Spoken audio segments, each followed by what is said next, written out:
Tu diras en ce jour-là, je te célèbre, Seigneur.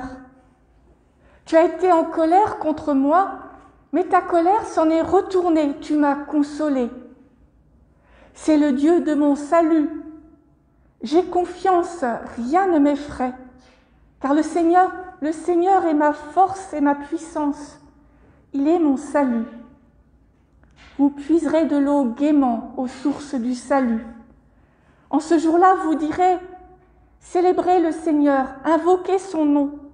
Faites connaître parmi les peuples ses hauts faits. Rappelez combien son nom est sublime. Chantez le Seigneur, car il a fait des choses magnifiques, qu'elles soient connues par toute la terre. C'est avec ces paroles, cette promesse du prophète Ésaïe, que je vous annonce que la grâce et la paix vous sont données de la part de Dieu notre Père et de Jésus-Christ, notre frère et notre Sauveur. Oui, cette promesse est accomplie. Aujourd'hui, nous pouvons chanter le Seigneur. Bienvenue à vous qui êtes là dans ce temple et bienvenue à vous qui nous regardez. Nous sommes liés par cette promesse, nous sommes liés par l'amour du Seigneur, nous sommes liés dans la joie de pouvoir le remercier. Nous sommes ses enfants, nous sommes heureux d'être sauvés. Nous sommes heureux que notre vie vaille la peine d'être vécue, quelles que soient les circonstances. Louons le Seigneur. Seigneur, ton amour va jusqu'au ciel. Ta fidélité monte jusqu'aux nuages. Ta justice dépasse les plus hautes montagnes. Tes décisions sont profondes comme la mer. Seigneur, tu sauves les hommes et les bêtes. Ton amour, mon Dieu, est vraiment précieux. Les humains s'abritent à l'ombre de tes ailes. Dans ta maison, tu leur donnes une nourriture abondante, tu les fais boire au fleuve de ta bonté. La source de la vie est en toi. À ta lumière, nous voyons la lumière. Amen. Et je vous invite à continuer notre louange avec le cantique 261.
sommes remplis de reconnaissance parce que Dieu nous a choisis pour rien, il nous aime pour rien, il nous donne des frères et des sœurs pour rien, juste pour nous. Alors, il nous donne aussi sa loi comme chemin de liberté, parce que sa loi est bonne pour nous. Écoutons ce que suivre Jésus-Christ signifie par la voix de l'apôtre Paul. Nous vous exhortons, frères et sœurs, donnez du courage à ceux qui en ont peu, soutenez les faibles, soyez patients envers tous. Prenez garde que personne ne rende le mal pour le mal, mais cherchez en tout temps à pratiquer le bien entre vous et envers tous les hommes. Soyez toujours joyeux, priez sans cesse, remerciez Dieu en toutes circonstances. Voilà ce que Dieu demande de vous dans votre vie avec Jésus-Christ. Nous voyons que ces paroles, ces exhortations ont été écrites il y a si longtemps parce que l'apôtre Paul avait fait l'expérience de la joie que procure se passer sur le chemin de Dieu, de la joie qu'il a éprouvée à prier, à soutenir, à regarder les autres avec bienveillance. Et nous le savons aussi, nous l'avons expérimenté. Mais nous n'y arrivons pas en permanence. Si souvent nous oublions, nous ne pensons qu'à nous-mêmes. Nous prions. Père, pardonne-nous. Tu as mis sur nos chemins des affamés et nous n'avons songé qu'à notre faim. Tu as mis sur nos chemins des assoiffés de tendresse. Nous sommes restés attentifs au seul battement de nos cœurs. Tu as mis sur nos chemins des frères et sœurs à consoler et nous n'avons pleuré que sur nous-mêmes. Tu as mis sur nos chemins des petits à soutenir et nous n'avons porté que nos fardeaux. Tu as mis sur nos chemins tous les sanglots du monde et nous n'avons pensé qu'à nos succès et à nos joies. Père, pardonne-nous. Donne-nous de pouvoir offrir désormais le pain, l'espérance et la joie à ceux qui croiseront nos chemins. Amen.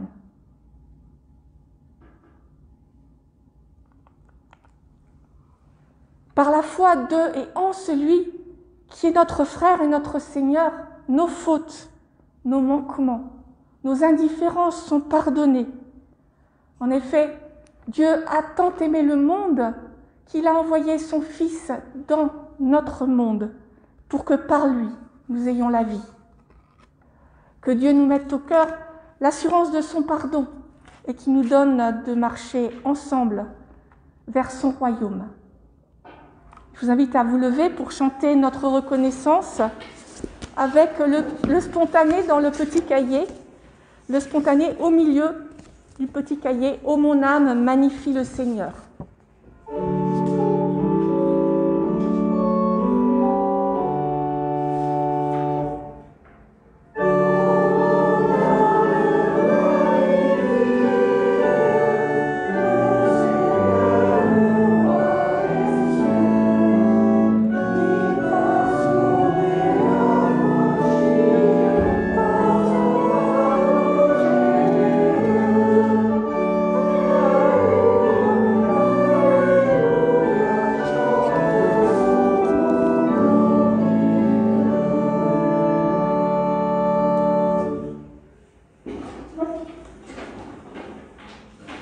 Nous prions avant de lire les Écritures afin qu'elles deviennent pour nous paroles de vie.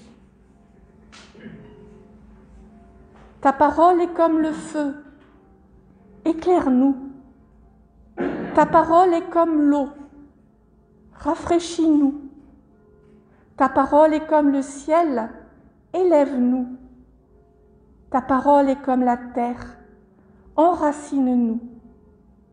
Nous ne comptons pas sur nos paroles, paroles humaines qui oublient et déçoivent. Nous comptons sur ta parole. Tu es Dieu de mémoire, tu es Dieu d'espérance.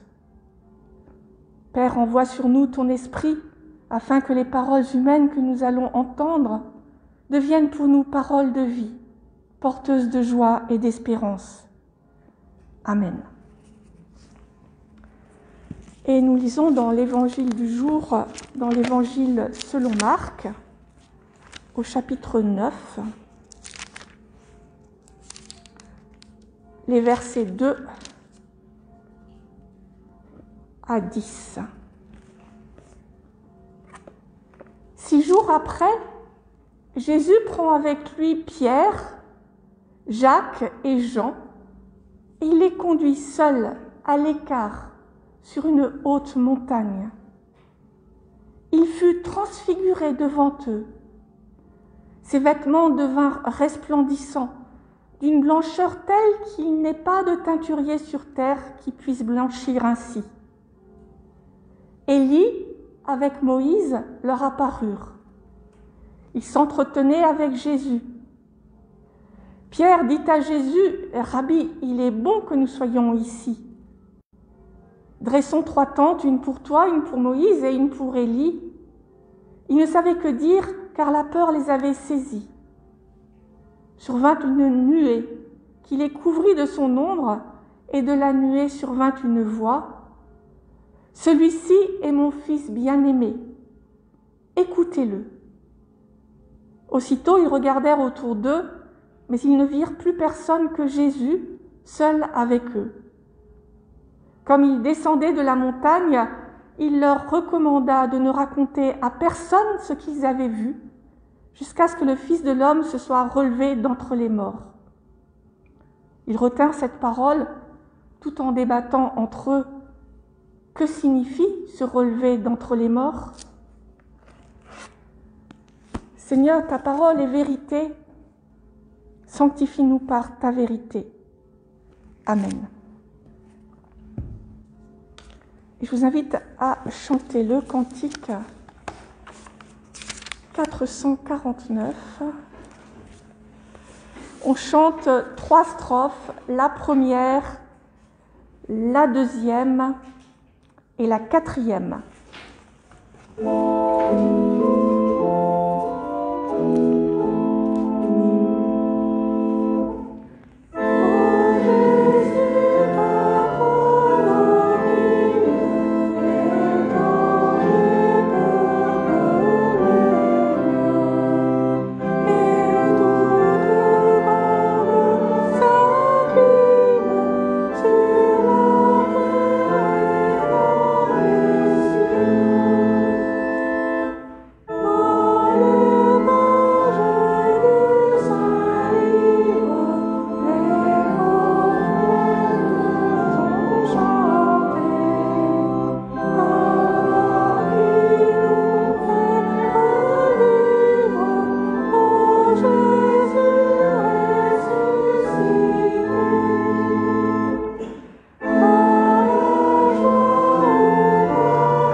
Frères et sœurs, celui-ci est mon fils bien-aimé, écoutez-le. Cela nous rappelle évidemment le baptême de Jésus, mais au baptême, seul Jésus entend la voix. C'est à lui et pour lui que Dieu parle. Sur cette montagne, Dieu parle aux 3 disciples. Il nous parle. Et quand Dieu parle, il vaut mieux écouter. Dieu ne parle pas pour rien. Il parle pour nous. Le problème, c'est que notre univers n'est plus celui des disciples. Il faut faire un effort de mise en contexte, voire de traduction, bien plus complexe que d'habitude. Avant d'en revenir au changement d'apparence de Jésus, à ce qui se passe sur cette montagne, il convient de reprendre les échos évidents pour Pierre, mais pas si simples à retrouver pour nous. 6 jours. Dans le livre de l'Exode, au chapitre 24, nous lisons « La gloire du Seigneur demeura sur le mont Sinaï et la nuée le couvrit pendant 6 jours. Le 7e jour, il appela Moïse de l'intérieur de la nuée. » Et puis, un peu plus tard, quand Moïse redescend de la montagne, il rayonne de la présence de Dieu. Ce rayonnement, le mot hébreu si mal traduit, qui a été traduit par Saint Jérôme, il a fait une erreur de traduction, un con. Par cornes, d'où les cornes du Moïse, de Michel-Ange et de tant d'autres artistes. Eh bien, ce rayonnement, voilà, c'est la présence de Dieu, en fait, qui rayonne. Là-haut, la haute montagne fait penser évidemment au mont Sinaï, où Moïse justement reçoit les tables de la loi. Elle rappelle aussi l'Horeb, où Élie rencontre Dieu dans une voie de fin silence et où Dieu lui donne son ordre de mission. Alors, nous ne sommes pas surpris que ce soit justement Moïse et Élie que les disciples voient converser avec Jésus. Moïse qui a reçu la loi de Dieu, Moïse le plus grand prophète à qui Dieu a promis un successeur comme lui. Élie, le grand prophète enlevé auprès de Dieu sans mourir et qui doit revenir préparer la venue du royaume. Les échos se mettent en place, n'est-ce pas? Et puis, il y a les tentes. Alors, des histoires de tentes dans la Bible, ça ne manque pas, évidemment. Mais avec les échos, entre notre passage et l'Exode, on pense à la fête des tentes, Sukkot, d'ailleurs le mot Sukkot veut dire tente, qui commémore le séjour des Israélites au désert. C'est une fête joyeuse qui dure 6 jours aussi, et qui débute et s'achève par de grands sacrifices au temple. C'est aussi, au temps de Jésus, le moment où l'on attendait la venue de Dieu. Les portes du temple restaient ouvertes jour et nuit, et de grands flambeaux illuminaient son parvis. On trouve aussi des écrits qui mentionnent les tentes de la fin des temps étant justement le moment de la venue de Dieu. Par ailleurs, on peut aussi penser, avec ce rayonnement de Jésus, à la tente de la rencontre dans laquelle Moïse, plus tard, après qu'il a descendu les tables de la loi, va converser avec Dieu chaque jour et qui contenait l'arche d'alliance dans lesquelles se trouvaient les tables. Les 2 échos peuvent d'ailleurs se télescoper dans l'esprit de Pierre qui est bouleversé par sa vision, d'où sa demande concernant les tentes. Et puis il y a la nuée, évidemment.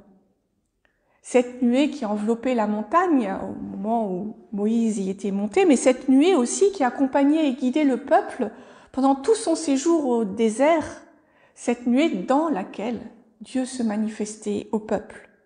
Vous voyez comme la scène s'éclaire grâce à des échos littéraires et théologiques, échos que nous avons souvent perdus, mais qui résonnent fortement dans l'esprit des disciples, dans celui de l'évangéliste et de ses lecteurs. Alors, revenons-en à ce qui s'est passé réellement. On n'en sait rien, ce qui s'est passé réellement. Comment décrire une rencontre avec Dieu? Nous savons que ce n'est pas possible. Au mieux, pouvons-nous dire ce que nous avons ressenti. La preuve d'ailleurs se trouve ailleurs dans la Bible, dans le Nouveau Testament. Vous vous rappelez Paul qui rencontre Jésus sur le chemin de Damas? Eh bien, c'est raconté 3 fois. Et 3 fois de manière différente. Alors, effectivement, on raconte une histoire qui peut évoquer ce qu'on a ressenti, parce qu'au fond, ce n'est pas ce qu'on a vu qui est important, mais ce qu'on a entendu et ce qu'on a compris. Et quand Pierre parle des tentes, il n'a pas encore entendu Dieu. Il est émerveillé, apeuré aussi, et il veut que ce moment, finalement, ne s'arrête pas. Il veut demeurer là, sur cette montagne, avec Jésus, Moïse et Élie. Il veut s'installer dans cette vision. Mais ce n'est pas pour ça qu'il est là. Il a été appelé à être témoin. Dieu se manifeste sur cette haute montagne pour désigner Jésus comme celui qui ressemble à Moïse en ce qu'il est transfiguré, celui qui ressemble à Élie en ce qu'il fait advenir le royaume de Dieu, mais Jésus est bien plus, il est le Fils de Dieu, son Fils bien-aimé. Cela, c'est clair, c'est évident. Pierre peut le comprendre. Mais Dieu ne s'arrête pas là. Il termine sa proclamation par les mots « Écoutez-le ». Vous me direz que c'est évident, qu'il faut écouter Jésus, suivre son enseignement, puisqu'il nous mène sur le chemin du royaume. Alors un petit flashback s'impose. Nous avons lu au début du passage « après 6 jours ». Alors, qu'est-ce qui s'est passé 6 jours avant? 6 jours avant, Jésus a demandé à ses disciples qui il était pour eux. Et Pierre a bien répondu « Tu es le Christ ». Puis Jésus leur a demandé de ne rien dire et il leur a expliqué qu'il allait souffrir et mourir. Et Pierre n'a pas supporté, il n'a pas voulu entendre, il n'a pas voulu écouter. Jésus l'a rabroué brusquement et les voilà 6 jours après, Pierre, Jacques, Jean et Jésus quittant le groupe pour gravir cette haute montagne. On ne sait pas de quelle montagne il s'agit. Alors il existe un monastère au-dessus de Jéricho parce que les moines orthodoxes ont décidé que c'était là. Mais en fait, on n'en sait rien. C'est pas dit. On sait simplement qu'elle est haute. Et puis que ça soit cette montagne-là ou d'autres en Palestine, elles sont escarpées. Le chemin doit être fatigant. Grimper, ce n'est pas de tout repos. D'ailleurs, au-dessus de Jéricho, on a carrément maintenant un téléphérique qui mène partiellement à ce monastère. Grimper, ce n'est jamais de tout repos.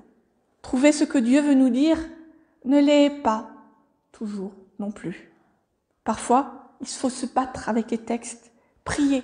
Et c'est aussi difficile que les chemins pleins de cailloux qui mènent au sommet de cette montagne. C'est pourtant ce chemin que Jésus a choisi pour ses disciples. C'est ce chemin qui nous désigne.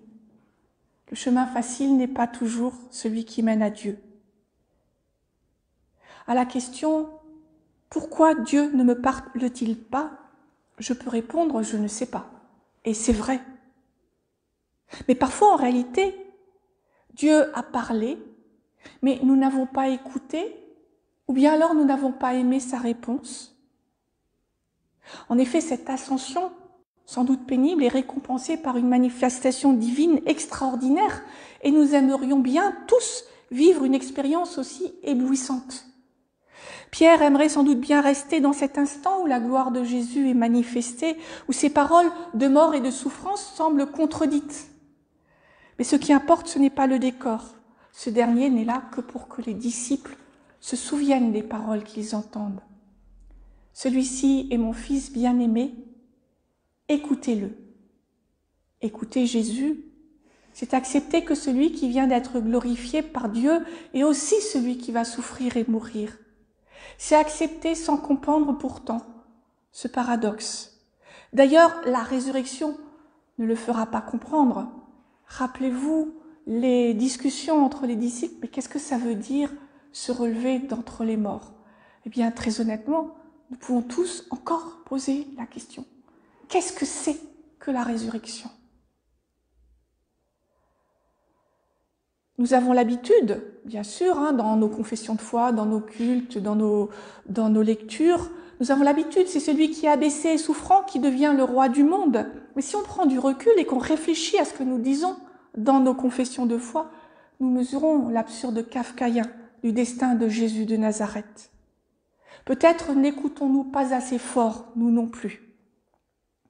Pour Pierre et ses amis, écouter Jésus, c'est accepter qu'il annonce sa mort et sa résurrection, même s'ils sont horrifiés par l'idée de sa mort et ne comprennent pas ce que résurrection signifie. Évidemment, ils comprennent encore moins que nous.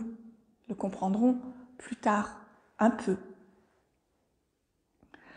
Aussi, pour éviter que des rumeurs bizarres se mettent à circuler, Jésus leur demande de ne rien dire avant cette résurrection. En fait, ils ne comprendront partiellement qu'a posteriori. Écouter Jésus, c'est accepter dans ses paroles ou dans ses silences ce qui ne me plaît pas. C'est aussi accepter ce que je ne comprends pas. Écouter Jésus, C'est aussi gravir la montagne de la réflexion, de l'interprétation, de la discussion, jusqu'à arriver à une parole qui fait sens, qu'elle me plaise ou non. Nous rêvons tous d'un moment où nous pourrions poser toutes les questions, avoir toutes les réponses, être en face à face, in real life, comme on dit, avec le Christ ou Dieu le Père. Alors tout serait facile, pensons-nous, souvent. Ce que notre lecture du jour nous apprend, c'est que nos attentes seraient peut-être déçues. D'une part, quand on se trouve devant Dieu, c'est lui qui parle, c'est pas nous qui posons les questions. D'autre part, quand il parle, ce n'est pas forcément pour nous plaire.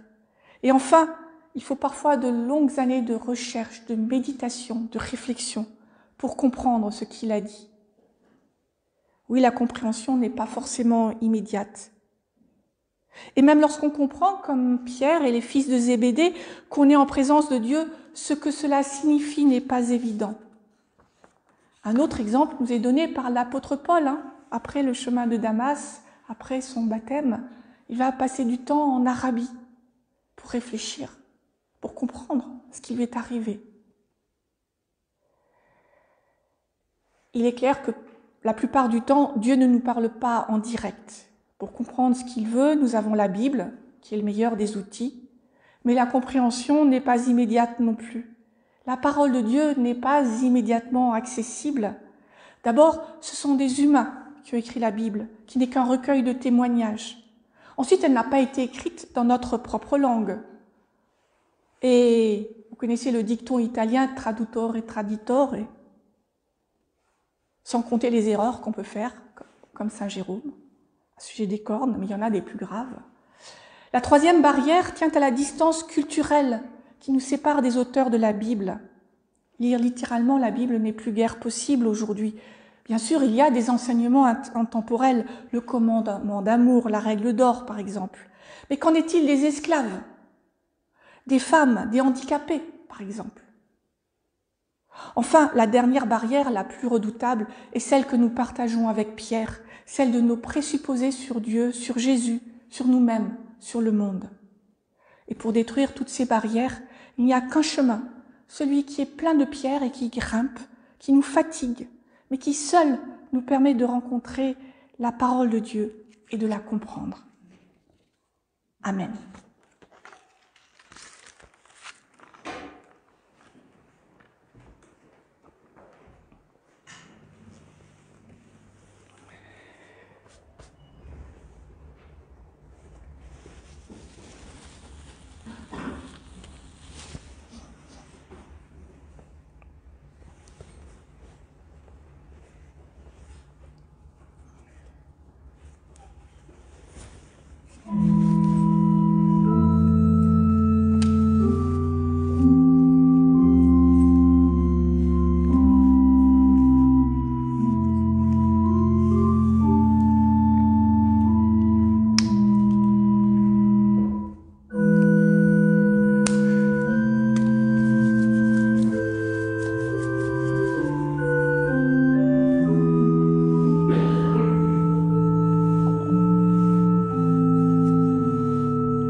Et je vous invite à poursuivre notre méditation avec le cantique 616, « Confie à Dieu ta route ».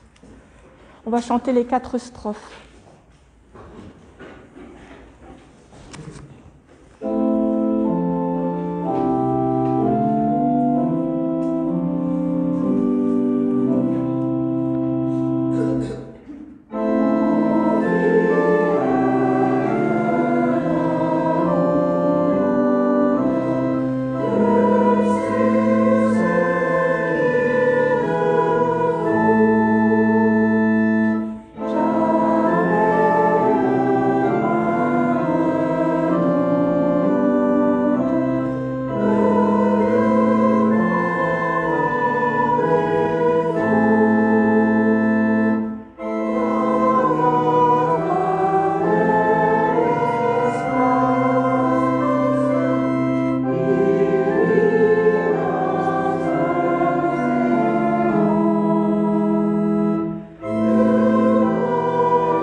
De rester debout. J'ai failli oublier la confession de foi. Nous croyons en Jésus-Christ, le Fils unique de Dieu, qui s'est fait homme pour que nous ayons pardon, joie et salut. Il a proclamé inlassablement la bonne nouvelle du royaume de Dieu.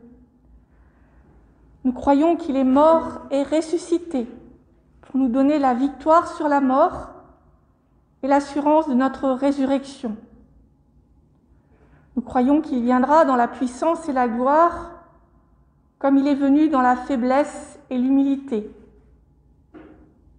Par lui, Nous croyons en Dieu notre Père qui nous prend pour ses enfants et nous aime comme il aime Jésus, son Fils bien-aimé. Nous croyons en l'Esprit Saint qui agit en notre esprit et nous atteste que nous sommes enfants de Dieu, qui guide l'Église par sa parole et nous révèle la gloire du Christ. Nous croyons en l'Église universelle, visible et invisible, pécheresse et pardonnée. Nous croyons que nous sommes tous liés à Jésus-Christ. Nous croyons que le royaume de Dieu est notre commune espérance. Amen. Je vous invite à vous asseoir. Alors, quelques annonces. Mardi 14h15, nous avons notre rencontre, notre partage biblique autour de l'évangile de Marc par Zoom. Je ne sais pas si nous avons le groupe de prière parce que j'ai oublié d'en parler à Didier la dernière fois. Donc, sinon, il sera la semaine prochaine comme d'habitude et je me débrouillerai pour, en tout cas, ouvrir la session Zoom. Mercredi à 17h, sur invitation, donc il faut m'en parler pour que je vous envoie l'invitation. Ceci afin que ceux qui ne sont pas intéressés ne soient pas inondés de mails. Nous avons notre rencontre Les femmes dans la Bible. On quitte la Genèse, ça y est. À 20h, toujours sur invitation, nous avons le Zoom consistorial, ça s'appelle Zoom sur la Bible, et nous allons terminer, alors ce sont les grands textes, visiter ou revisiter les grands textes, et nous sommes dans l'Exode.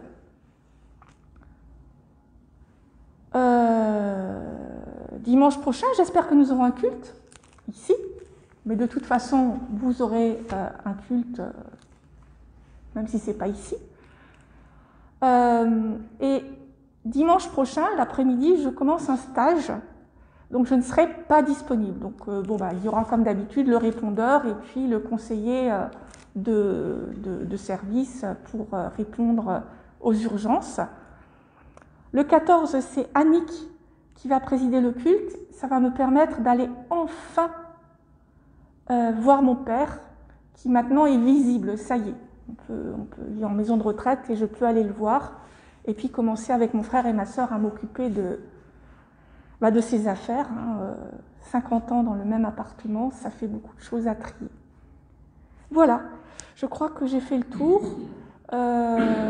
J'espère encore que nous pourrons nous voir en personne, même si c'est masqué dimanche prochain.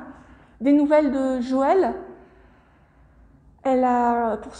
Beaucoup de vous savent qu'elle a fait une infection suite à sa prothèse de la hanche et elle est rentrée chez elle, mais elle est très fatiguée parce que elle a de très très grosses doses d'antibiotiques. Elle en a eu pendant 10 jours sous perfusion et ses veines sont très fragiles, donc ça a été très compliqué.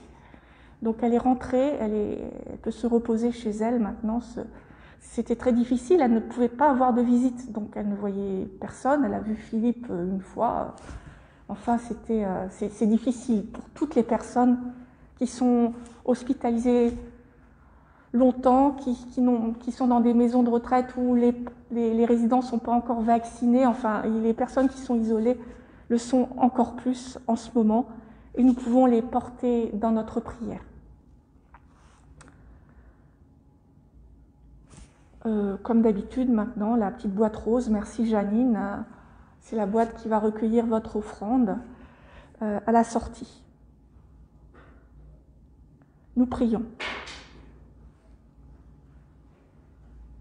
Père, ta parole nous a redit ton amour pour ce monde. Nous te prions pour celles et ceux qui ont faim.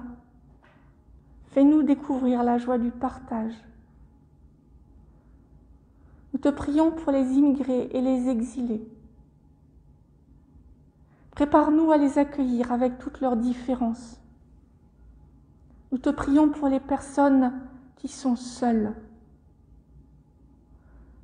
Aide-nous à les accompagner sur leur chemin, qu'ils soient âgés chez eux, en maison de retraite, hospitalisés,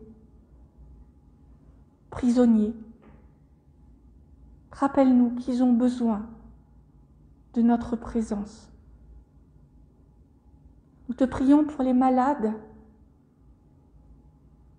et pour leurs familles en détresse, pour les personnes dans le deuil. Inspire-nous l'offrande d'une présence, malgré toutes les barrières. Nous te nommons ceux qui nous sont chers et ceux que nous avons du mal à aimer dans le secret de nos cœurs.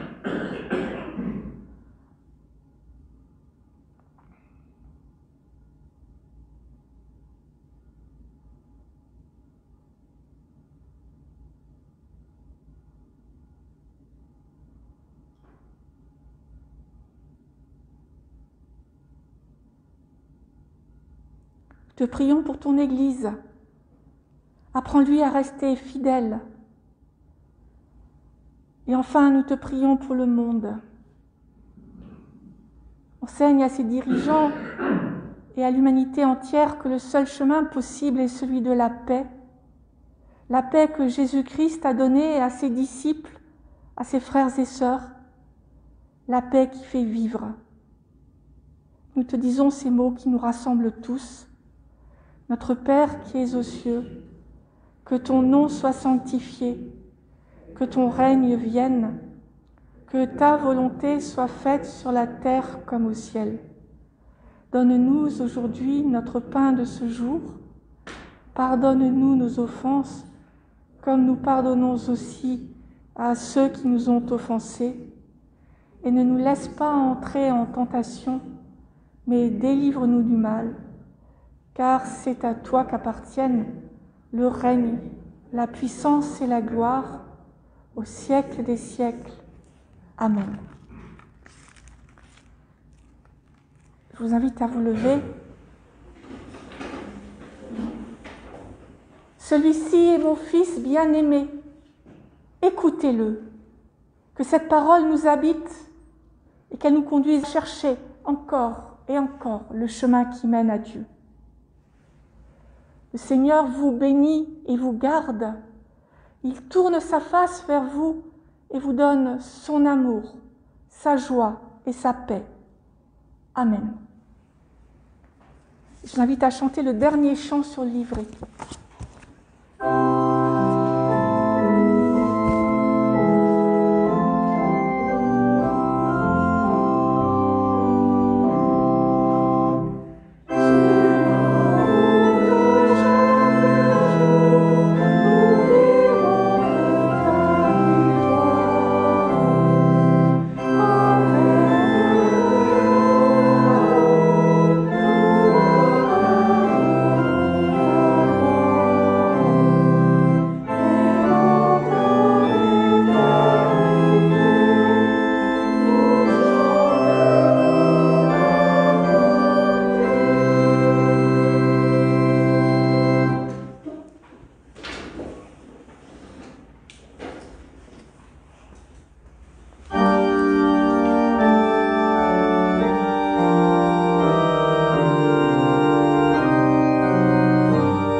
Bon dimanche à tous et merci.